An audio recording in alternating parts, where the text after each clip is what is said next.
And we're back. Game number 2 of our third place decider from D2L Season 3 on the way, and what could be a preview of what is to come in our grand finals kicking off in January. That'll be January 7th and 8th. You can find all the details about that at finals.d2l.gg. And, you know, both of these teams, again, talked about it a lot. The storylines worth mentioning, of course, again, both are going to be in Vegas for Season 4. This is our Season 3 third place decider match. But both of these teams obviously continuing to have, it's no surprise really that when you look at who's having a lot of success in the West, I mean, obviously Speed Gaming has wowed and impressed everyone. But aside from them, it's the teams that have the core 5 that have been together for an extended amount of time. Alliance really can't say enough about their success, but really doesn't need to be introduced. The defending international champions who just tore through the entire planet, it seemed like, earlier this year and on through the international just a few months ago. Fnatic, though, I mean, they're one of those teams that when they're good, they're so good. And that's how they looked in Game 1, really. They drafted a lineup that looked to peak in the early to mid-game, and lo and behold, that's pretty much how it worked out. They took advantage. Well, it was just really good drafting when it comes right down to it.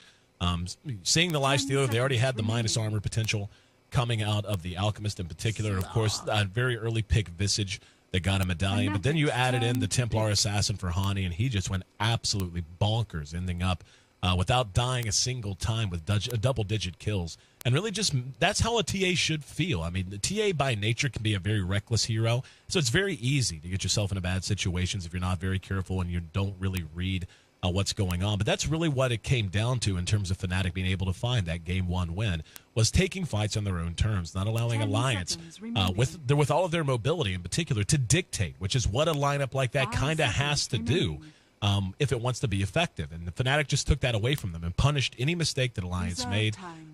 Took a very, very quick Roshans, 3 in a row. And after that, I mean, what really can you say? But Alliance now adding Slark to their lineup. And Slark, obviously, a hero who just went back into CM not long ago. Big changes to the hero and the way he functions. And when I talk about a reckless hero, well, Slark certainly fits that bill. His ability, especially early on, just because he his ultimate prevents him from being detected, regardless of if you have vision now. He's a hero that many think has a hell of a lot of potential moving ahead into the rest of this year, but also just throughout 6.78 or 6.79, I should say, as we continue to see just how the game's going to end up shaking out. So he and Huskar both went in just the other day in the most recent patch, and hope everyone's enjoying the Wraith King mode that went in with the patch as well. Certainly a lot of fun. Check it out if you haven't already. But Fnatic taking their time, looking to continue with their draft. But the Enchantress counterpick actually came out very, very quickly to the Chin pickup by Alliance. Alliance once again snagging Admiral Bulldog, his Nature's Prophet. Now Ake's Chin, really one of the best in the world, a true treat to watch. And one of the few guys you're ever going to watch who actually makes get out of your seat and jump up and down kind of exciting plays on the hero. Fnatic going to go ahead and grab up the Bristleback, so that's going to be a nice hero to try to account for Slark's early potential in terms of getting kills, in terms of just wanting to run amok and take very early fights, especially when you talk about the way he's going to synergize with the Chin. So once again, Fnatic looking very nice in their drafting.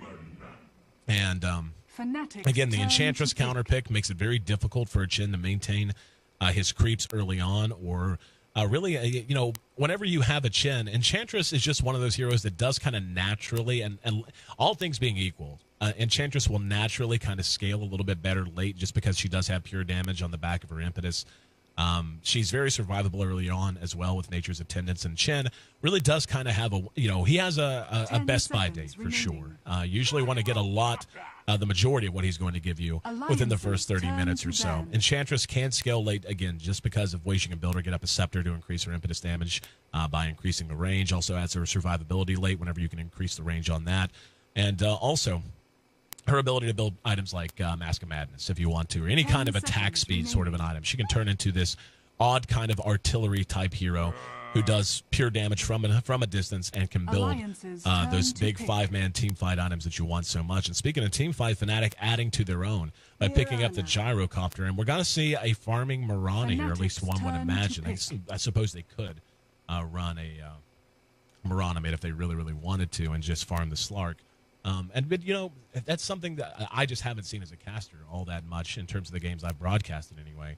Slark just tends to really enjoy the mid role. He wants to get early levels, and he wants to get a lot of his gold by being active early, by getting kills, and so on. But there's going to be a lot of problems he's going to have with that. Visage is not as tanky as he once was here in 6.79 because of the nerfs to his Gravekeeper's Cloak. Or his, actually not to that, excuse me, his nerfs to just his base survivability and the way he scales off of that. Nyx Assassin will be the 5th pickup for Fnatic, and that kind of jives with what I was saying.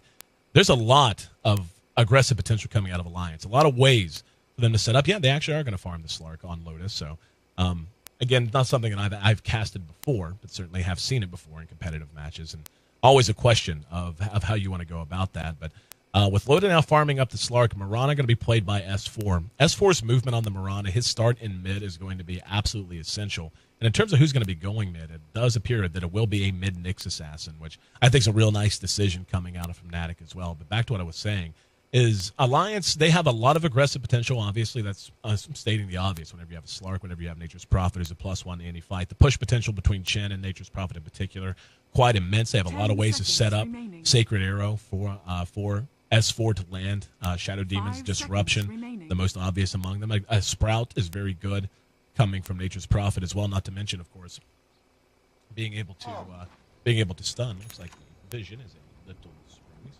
Fix that as quickly as we can. I'm actually not sure what button that's bound to on this. And yeah, I'm not sure what that's bound to on this computer. The vision, as we can see, it's blacked out here. And we'll fix that just in a moment. I'm actually really not sure. I have to figure that out one way or the other. But in the meantime, we will go ahead and run through the lineups. Looks like they're going to go ahead and move out, at least at the moment.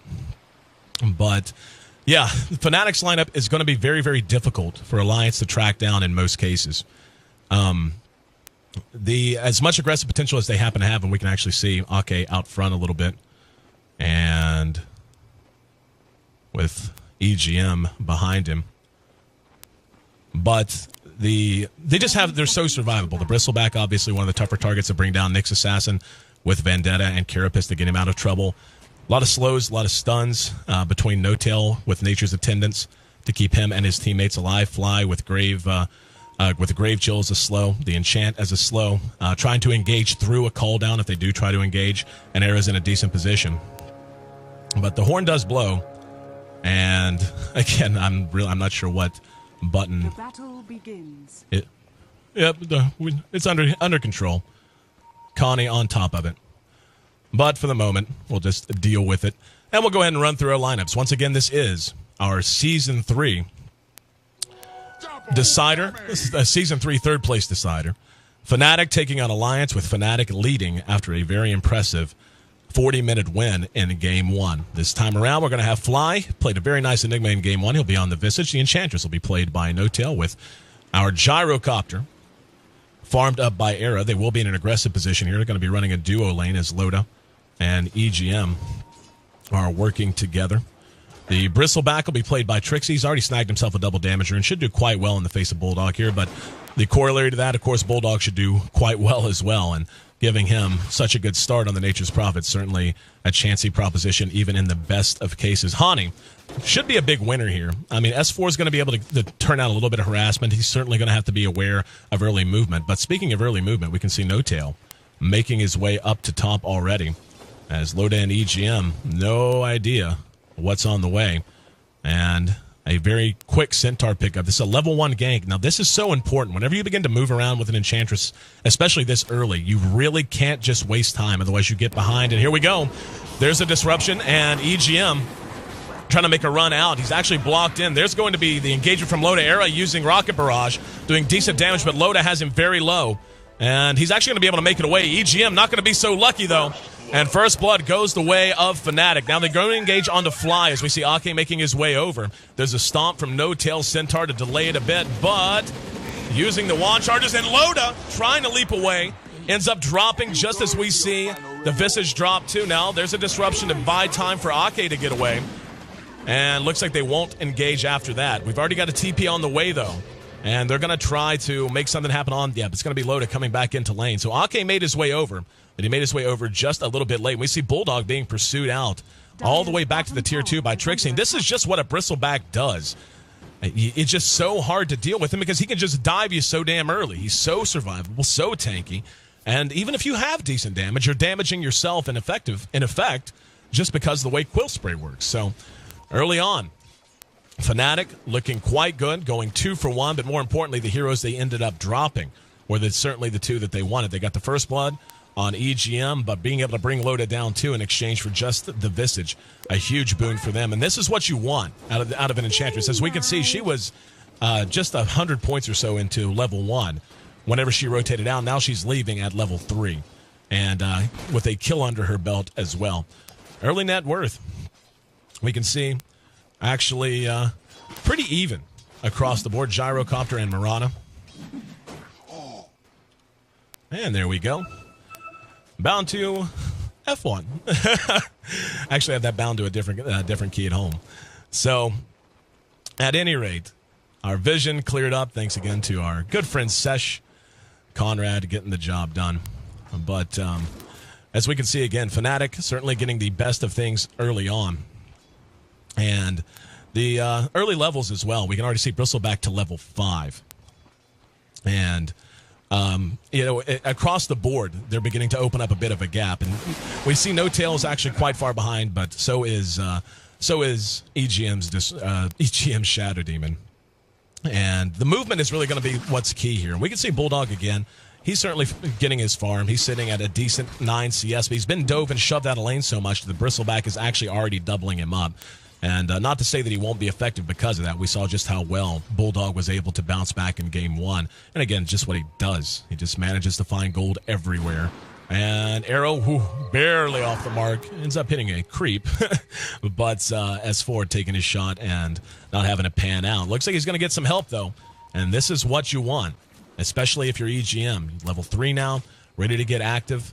And Shadow Demon is one of those heroes who can just flat babysit, but this is what you want to do with him. Now, tracking down Hani before level 6 should be a bit easier. There's the Carapace, and holding on to the arrow. He's going to spin the Impale. S4 took a lot of damage there, and the arrow well dodged by Hani. And this is what I was talking about during the draft. There's so much aggressive potential on the side of Alliance, but it's just so hard to track these heroes down. I mean, just between the Nyx Assassin and the Bristleback alone, being able to reliably execute a gank is just a forlorn hope. And Loda being shoved around quite a bit up here at top, too. That early death really set him back tremendously, as he's just at 10 CS now in the face of Era's 21. Now, the way Era builds here is going to be interesting. Is he going to build straight damage, or is he going to go with what one would expect, a very early BKB? He's just sitting on a Bassi and brown boots at the moment. Could end up going with a Midas approach if he wants. And really, that wouldn't surprise me. When you look at Alliance, Mirana is just not that good of a late-game carry. Slark, Slark and Mirana both can serve in that late-game carry role, but only if they get ahead early and stay ahead and maintain and build upon it.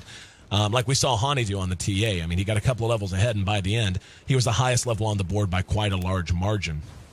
And, you can have heroes that function that way. But all things told, if Era decides to go with a Midas coming up after he finishes his Tier 2 boots, most likely phase boots, and we're going to see the net as well as a Grave Chill used on Loda. Just look how quickly he dies. Not even level 6 yet. Now, level 6, things will change a little bit. But for the moment, really tough for him to really do much of anything. He is getting some help rotating up to EGM. And here's the T-Ping. Tower does end up dropping. Enchantress brings it down. S4 going to be looking for an arrow. There's a disruption. No Tail turns for the Nature's Attendants. Here comes Bulldog in with the +1. Era going to be the target, using his magic stick to try and buy time. Does a bit of damage. Bulldog, one last auto attack enough to bring him down, but Ake looping around from the back manages to secure that kill. Hani made his way up. Oh, he actually stuttered on the Impale, and that's going to end up costing him dearly. He might get this kill. Nope. Loda there to make it. Actually, though, it's a double kill for Ake. Thought Loda ended up getting that. But S4 going to be sent home with about 16 HP to rub together, going home to lick his wounds a bit.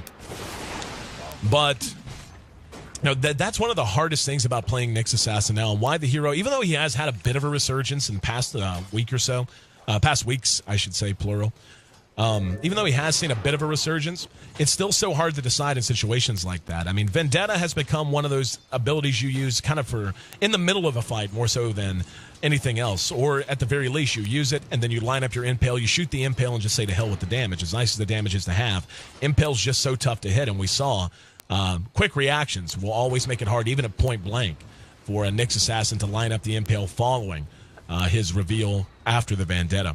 Down at bottom, though, Bulldog in a bit of trouble. Will be able to TP away, though, and the stomp from No-Tail slow. Loda's going to show up there with S4, and the kill secured with a little help from Nature's Wrath.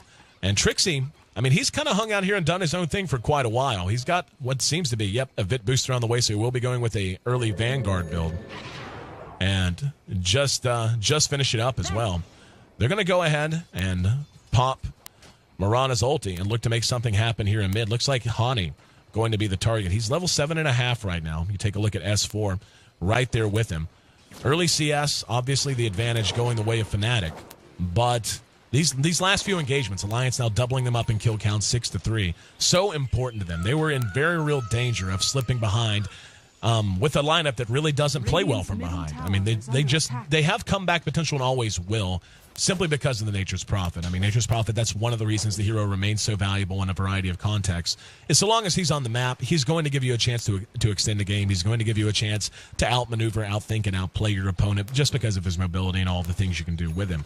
But outside of that, they don't have a very good, like Mirana, at best, is a semi-carry that can be an off-carry if she gets ahead. Loda, no. Now level 8. Trying to go toe-to-toe with Trixie, but again, the damage output from Quill Spray just so big, especially when he is exactly where he wants to be, which is with a slight lead in terms of levels. Currently among 3 of the highest levels on the board. But again, all those kills that Alliance has notched over the last couple of minutes, just utterly essential for them and really is keeping them in this game, at least for right now. Net worth, though, 3 of the top 4 all belong to Fnatic, and I really would not be surprised if we saw Midas come out quite late for Era. He's gone with the Aquila, and S4 shot another arrow. Actually did manage to hit No-Tail here. Was spotted out. He's going to try to gank, but the Impale is there and secures the kill. Very nice play from Hani as he shot that blind. So they end up trading Mirana for Enchantress, and that's going to be a trade that Fnatic's going to be happy to have made. And in the meantime, Ake and Bulldog trying a little strategery, a little sneakery as they move into the Roche pit and hope Fnatic doesn't sniff it out. The Visage Familiars are out if he wants to use them to check. And looks like they're just going to go ahead and fly on down the bottom. Trixie and Loda continue to go blow for blow. Era's been left completely unimpeded to farm up at top. But this Roche pickup, which looks like it's going to happen, Hani's pinging it. It looks like he just pinged the rune, actually. Thought he was pinging out the pit. But yep, saying the rune's not here. It's going to be an illusion rune at top. But they're going to feel a little bamboozled as Bulldog picks up the Aegis. And Fnatic had no idea it was taking place. And Alliance just doing so well at using this lineup despite a little bit of early struggles. At bottom, Fnatic wants to change that. They want to try and force a fight. Here comes Loda, trying to scare Fnatic off. He's got a little bit of help in the form of Ake. We'll see if they're going to commit to this defense, though. They've already used the glyph, so the tower now down a quarter health. But yeah, just look at Trixie. This is what a Bristleback can do. It just makes it so hard to try and engage and defend towers. Yeah, and they end up taking it for free just because they're scared of what's going to happen if they jump the Bristle and then get stunned out and just allow him to pile on the damage. Hani makes it to top in time to defend this tower. Now, Chen has picked up his mechanism, so Ake getting a very important item up at a decent clip. It's going to be how they use it, though. And the problem they have is they have a team that can team fight, obviously. They have a set amount of lockdown. Slark Sleep, anything that Shen can contribute with creeps, Mirana's Arrow. But it's just not these big team fight abilities, like a call down. You don't have that. You don't have an impale that you can line up and hit 2 or 3 with to turn a fight. Nature's Attendance, I would qualify as a very big team fight ability early on just because of how damn impossible it is to kill an Enchantress once she pops Nature's Attendance, let alone anyone near her. S4, going to spot the Visage Familiars here under cover of his ult. but Fnatic playing relatively safe for the most part. And it looks like it will be a Midas pickup coming out on the Enchantress, so they are going to be trying to scale her a bit towards the late game, but also just to keep her in good shape in terms of experience gain too. Midas very good for that. So S4, the double damage room bottled up. And looking to make something happen here in mid. No Tail moving up towards top. We can see Loda's actually gone back to farm now. Pure CS still quite far down the totem pole. Only has 42 total. Right on par with Chen, actually. And, you know, this is the decision that Fnatic now has to make. Is do they want to go ahead and use their marginal advantage now and try to get a win like they did before where they built on it in the mid game? Arrow, whoo, barely nipping at the cute little bunny tail or cute little cotton tail of Fnatic, or of No Tail. And that's, I'm just the heart attack. Could have, if I were a more clever man, I would have made a more clever joke with his name and tail and so on and so forth, but that's not me. 13 minutes in, and 4-7 the kill score. Blink Dagger done on Nyx Assassin, and Haunting is going to have to be a big part of Fnatic if they decide to execute now. I mean, the Bristleback is good at all phases of the game, but let's see, do they want to actually defend? Nope, they're just going to go ahead and let the tower drop. They're letting Trixie farm is to his heart's content, though. And Alliance doing quite a good job in making it very difficult Radiant's top tower is under attack. For Fnatic to confidently try to engage out on them. It's all about Trixie. Having Trixie up front, he doesn't care if he's disrupted, doesn't care if he's stunned, doesn't care if he's caught with leap. He just is that's the situation he wants to be in, and that frees up so much room to operate. Very nice arrow from the high ground. Era pinging it out, cleaned up, and S4 will be trading himself away. They end up trading Mirana for Gyro. And here in mid, we actually hear a disruption, and EGM going to be caught out. That was a little wishful. And Fly sprouted in, cleaned up. Loda was right there as well. They're trying to pursue him out. Good impale. Hani has been money in the bank with that, but he does get netted. There's the leap. Trying to get himself away and moving to the low ground. And they actually managed to get Bulldog's Aegis. Trixie's still right on top of him and going to work right now. Bulldog just going to try to TP away and will be able to make it just barely. Down at bottom, another one actually gets away too. So it ends up being a 1-for-1 trade on the back of that fight as well. Support for support. Actually pretty remarkable that Alliance managed to get away losing nothing but an Aegis, which really as early as they got it, it wasn't going to be a huge changing. It wasn't going to be a huge game changer. Just because Bulldog, just with the Shadow Blade, is only worth so much in terms of coming into these fights. A game much like game one. Fnatic has the option to counter-initiate much more freely and much more confidently than Alliance does. Alliance, unfortunately, just is once again has a composition where they need to take fights on their terms. They need to get the jump. They need to land an arrow to start these fights. They need to have Bulldog teleporting in at the last minute or deciding to stay out of a fight to split push. They need to dictate the pace and flow of the game, while Fnatic is a little bit more free to just pick their shots. A little bit more free to just fall back and farm if they want. A little bit more free to just decide to group as 5 and just pick a weird time. Just pick a weird moment when they feel like they can go catch someone out because it's not expected. Midas will be complete on No Tail. Really doesn't have much else to his name.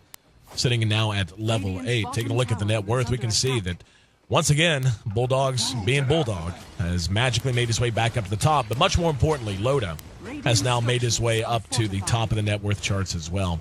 Not quite as high as Bulldog, obviously, but higher than Trixie's Bristleback. And looks like there's actually a kill up here at top. In the meantime, though, Alliance continuing to move very well as they take down the Tier 1 bottom. And Fnatic not going to overcommit to the Tier 1 mid. They have it down to about half health. But anticipating the response. Here comes Trixie. And Hani. And Hani got there a little late. Shadow Blade used by Bulldog. And they're going to be able to catch out Ake, who's just in the wrong part of town. And Era there to help secure the kill. Midas pick up on Mirana. And that's actually very chancy. Mirana again. I mean, she can carry late. It's not unheard of. But in terms of the way she feels and the way she tends to get there very slowly, can oftentimes feel impotent if she's not landing her arrows. I mean, arrow is basically why you pick the Mirana. I mean, that and her ult. Just the aggressive potential her ultimate gives you. Having a smoke on call anytime you want it. But when you build her, when you decide to go with a Midas, I mean, you're going to have decent level gain. And again, not a terrible item.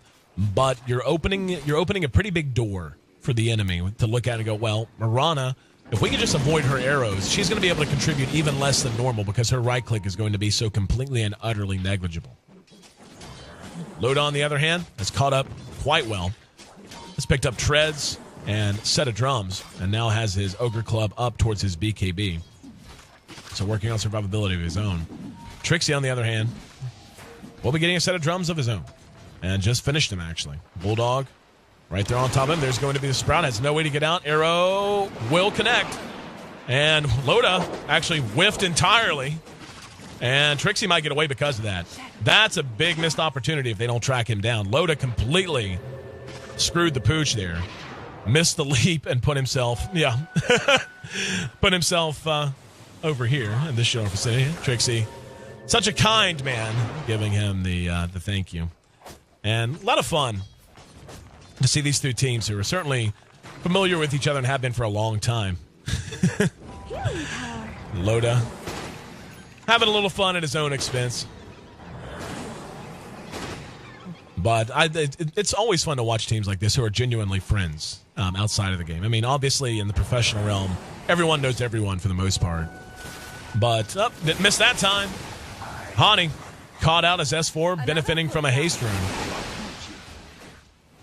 And that's a very nice kill for them, bringing him down. Fnatic is keeping the kill gap relatively close, 8-10. But now as we roll up on 20 minutes, we'll look at the goal graph and see.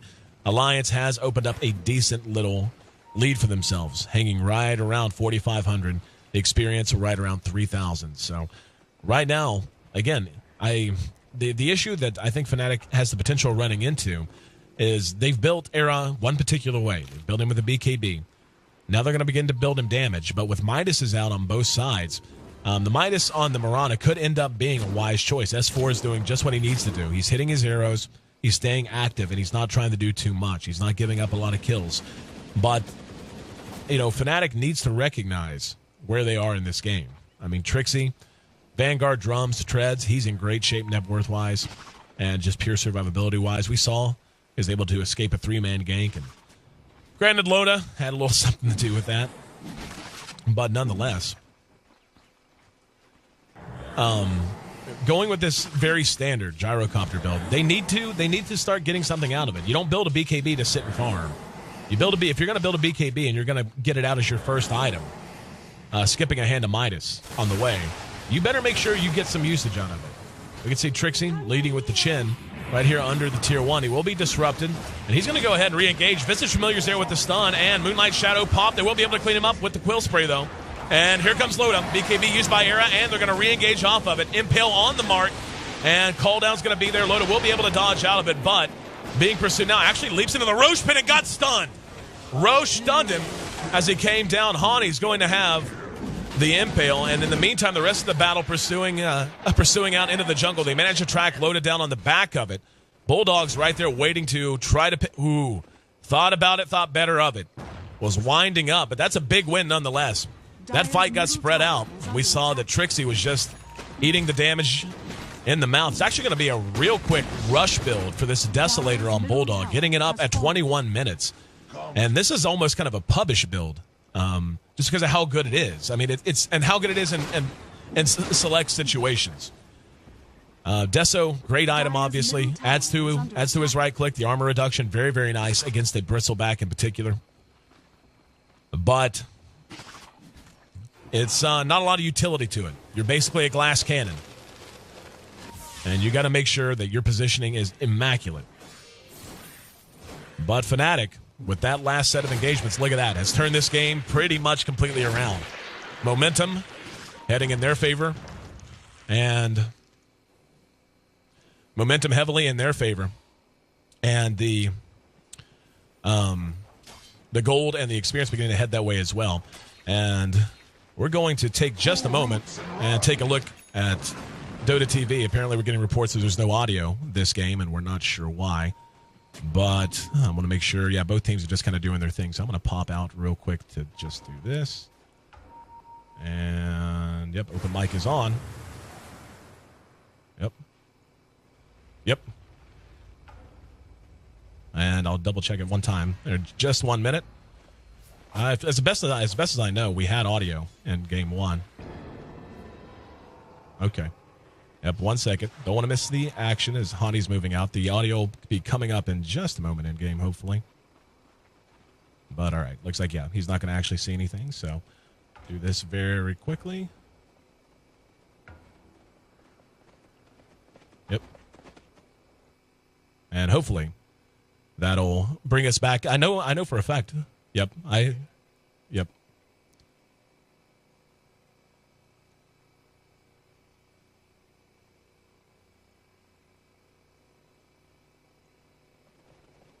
Yep. I don't think it's on our end because we had in-game audio in game 1 for sure. Yep. Dire's middle tower Moving on, back into the game. Hopefully the in-game viewers also have Twitch open. And that's something more and more viewers are doing, which I think is really nifty, guys. And that's worth saying. The folks who support us with the ticket, it's amazing.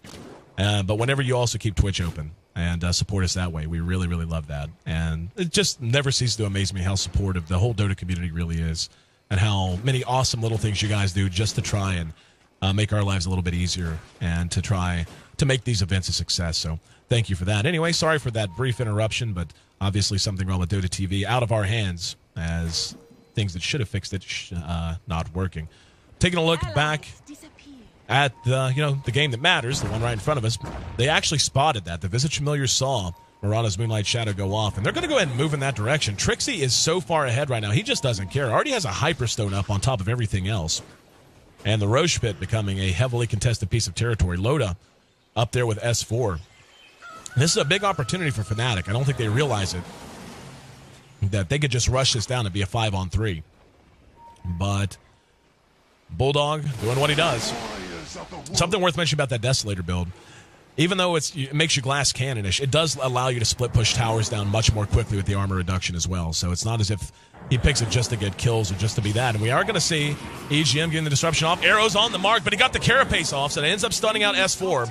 Trixie going to go ahead and try to pursue him down. Loda just farming up in the meantime, but Bulldog going to force a reaction out of Fnatic as he Shadow Blades away. Trixie was the one to go. And Alliance doing a great job right there. Tried to take a fight, and again, tried to take it on their own terms. Very quick fingers. The timing on that arrow from S4 was actually very, very good. But just not quite perfect, and that's what you got to have against a Nyx Assassin. Again, just such a hard hero to account for.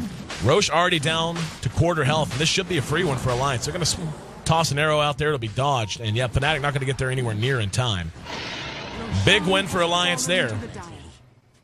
And Fnatic was moving in that direction, but now deciding to go ahead and pull back. Taking a look at Era, he's managed to add a Helm of the Dominator as well as a Demon Edge. So he is in pretty damn good shape, especially given he did not grab a Midas. Taking a look at S4, that Midas, again, he's going to have a Manta style up. He'll have a little bit of survivability.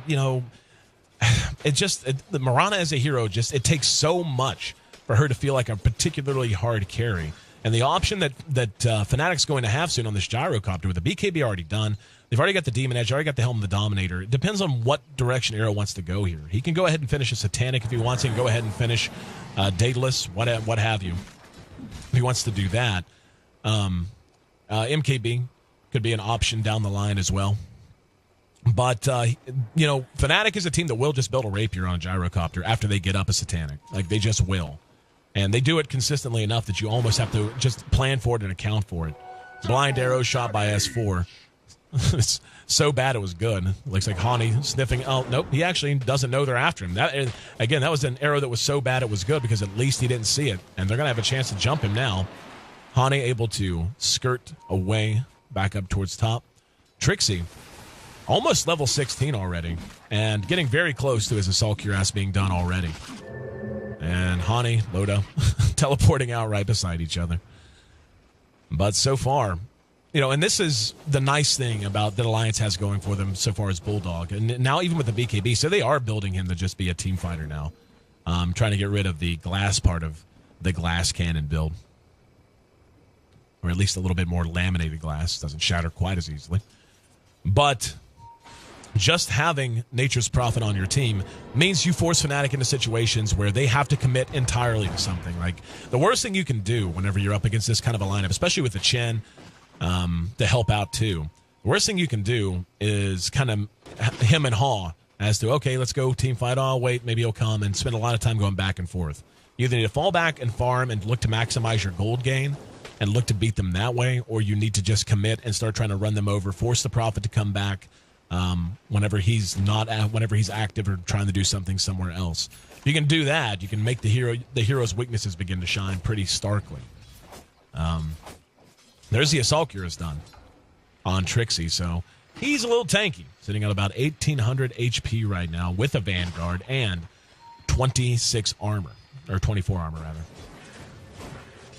Bulldog, though, continuing to just farm away. He's number 1 on the net worth chart, and we're going to see Alliance actually go ahead and smoke.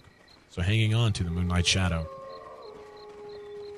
as they make their way towards mid. Loda leading the charge here. And they're going to go looking at the Ancients. There's Moonlight Shadow. And the Ursa not spawning anything. No Tail could be in trouble here. And will be in trouble. Disrupted out.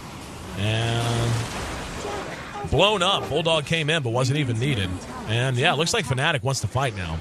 Here comes Trixie. He's looping around on the back of the fight, though. There's the ulti used on Era.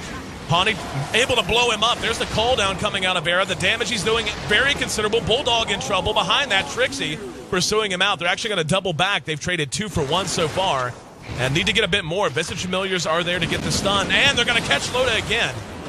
Loda, oh, nice arrow from S4. That arrow guarantee saved Loda and makes that a 3 for 2 trade, as they did manage to track down Ake on the back of the fight, too. Now, Trixie just going to be a terror for them to deal with. S4 has leap if he needs to use it. He's going to leap to the high ground and begin TPing out immediately. We can see already the damage that Trixie's able to do with Quill Spray, Warpath, and now with that Assault Cuirass that he's built.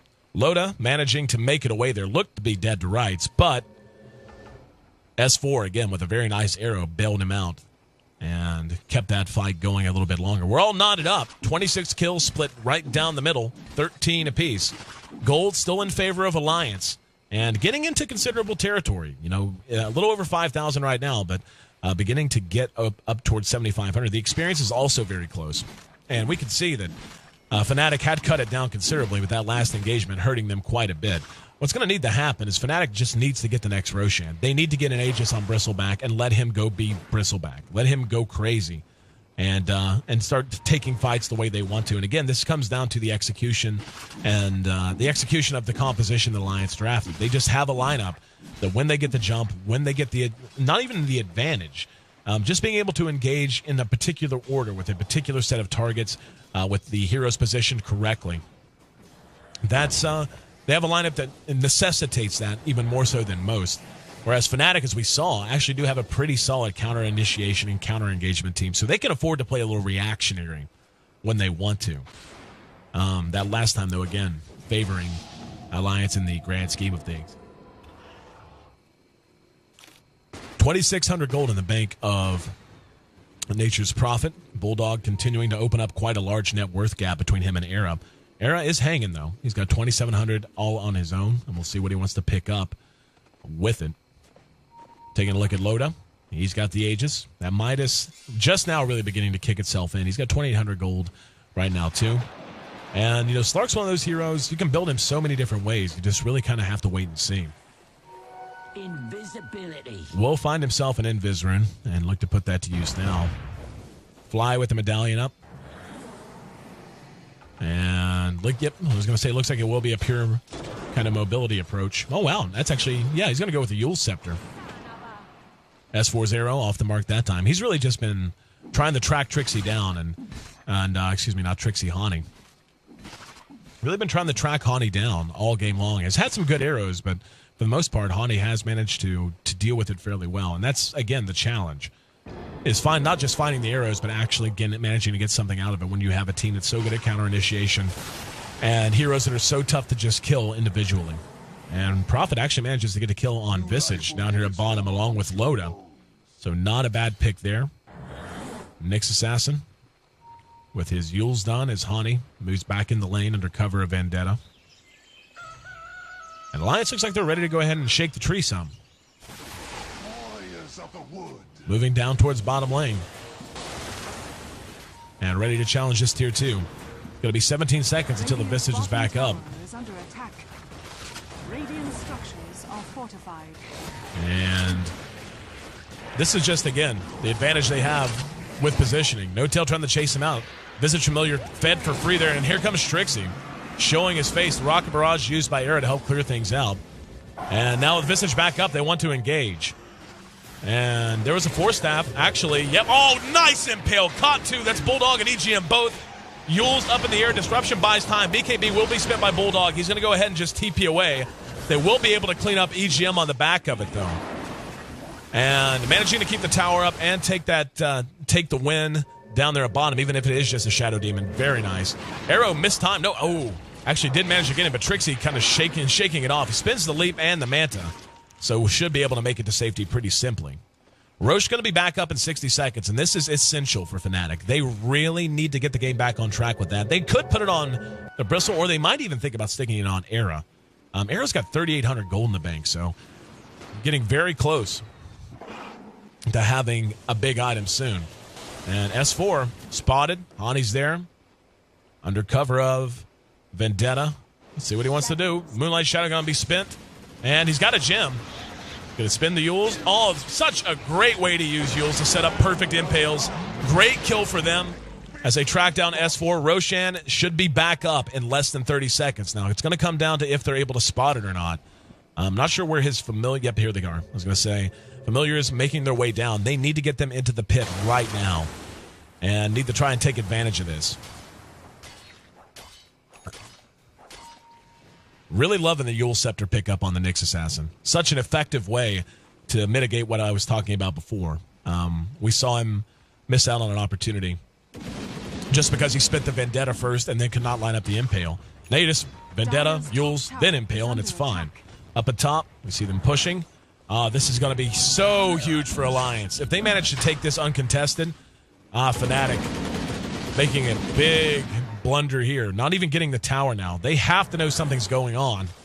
And just letting Roshan slip through their fingers once again. And in both games, it's been Roshan has been the huge determining factor in a lot of ways. Game 1, it was all about Fnatic's ability to take fights and take Roche, get the early Aegises. Here in Game 2, just giving themselves a little more survivability. And that's kind of the issue this team composition as a whole faces. I mean, you can overcome anything with enough big items, but just by pure draft, by pure limitations of the heroes, they are rather squishy and easy to kill once you track them down, once you have a way of once you track them down and once you have a way of accounting for whatever special abilities they have, be it Leap, be it Slark's Ultimate, what have you. Chen certainly helps with that. But the Aegis and Cheese, really the recipe you want to have for some late game success. Alliance has made it back up the top in time to easily defend this tower. And Fnatic, they're going to smoke and commit. And the arrow shot out. Didn't see where it went. Looks like it went down into the woods somewhere.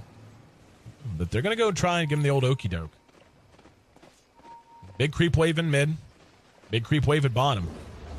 No Tail reveals himself. Yep, they're all going to reveal themselves, just taking all the farm.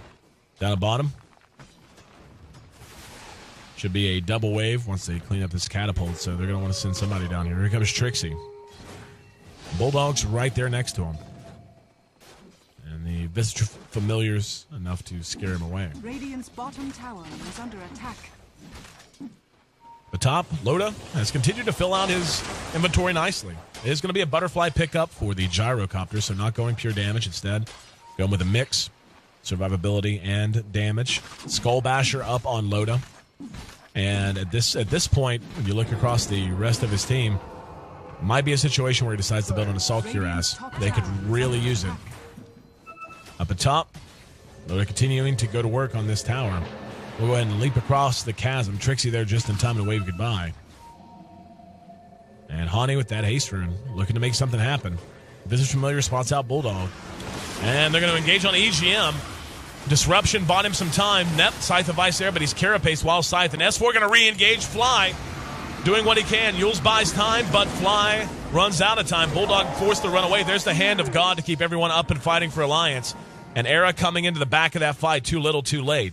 Loda's going to try to track him down here. And the leap. Oh, he missed it again. Loda's struggling a lot to connect on those leaps. They might get him anyway. And they will. The damage output out of Bulldog, plenty enough. BKB used now on Loda. No tail in trouble. And this is probably going to be the end of this game coming soon. With that many heroes down, with the Aegis unspent, with Cheese unspent, they're going to be able to push through very confidently here. They've even got a big wave. And down it goes. So Alliance, as we approach 40 minutes once again, blows the game wide open. A rather close affair for the most part. But now should be able to get at least one set of racks. And might be able to sell out and get more. They are going to get a disruption off all by the Soul Catcher. Arrow on the mark. And Trixie just blown up. So rare to see a Bristleback just evaporate like that. The immediate buyback makes this more or less all in. If they do decide to come back out and engage, which you're not gonna, why buy back? And they're gonna catch him again. Arrow, once again, well timed to just look at him again. And that's probably gonna be GG. He's now down for 100 seconds with no buyback. And Loda has yet to even spend his Aegis. Yep, there it is. So, Alliance bounces back and takes game 2 in almost the exact same timing they lost game 1. Total reversal of fortunes. And seeing Loda on Slark wasn't always pretty, but he got the job done. And we're all knotted up here in our third place decider, D2L Season 3. Going to a Game 3. No better way to start on the D2L. Taking a look at the stat sheet, we can see Trixie had a pretty solid game, but I mean, the thing about a Bristle is he does a lot on his own, but he needs to be working with heroes that do a lot in the same time frame in which he's executing. And he got ahead and he stayed ahead. Finished the game the second highest level on the board.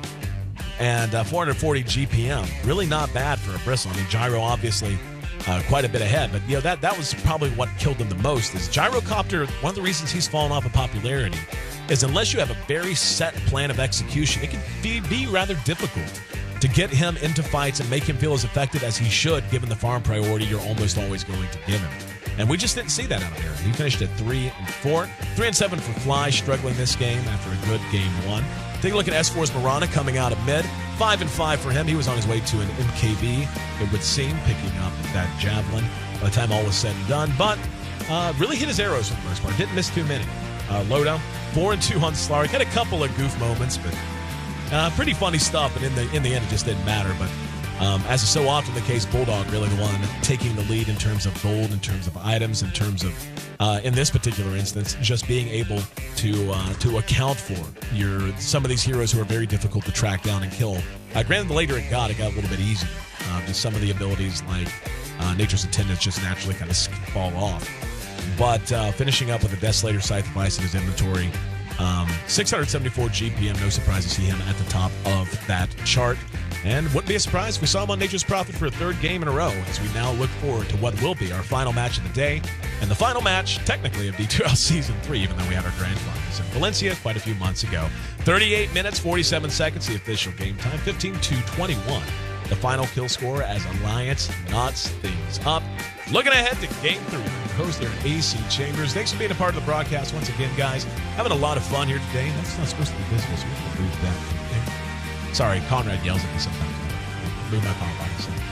But anyway, thanks for being here, and hope you guys are enjoying the broadcast and enjoying your day. Just one best of 3, and again, this is our Season 3 third place decider, and Fnatic and Alliance all tied up, now down to best of 1. Check out all the details we have about our grand finals coming up in January 7th and 8th, taking place at Caesar's Palace at the finals.d2l.gg. And yeah, would love for you to join us. Remember, it's a free event, so if you have any way, you live in Vegas, if you're going to be passing through, you think maybe you can just take a trip, you should, because we would love to meet you. It's going to be a lot of fun. As these two teams that are playing today will be joined by Vici Gaming and LGV for a 4-team throwdown with $50,000 cash money on the line. So, other than that, I'm pretty sure we're ready to go. Game 3 underway. Well, getting ready to get it underway anyway. Coming up in just a few minutes. Stick with us, guys. You're on the HyperX D2L. We'll be right back.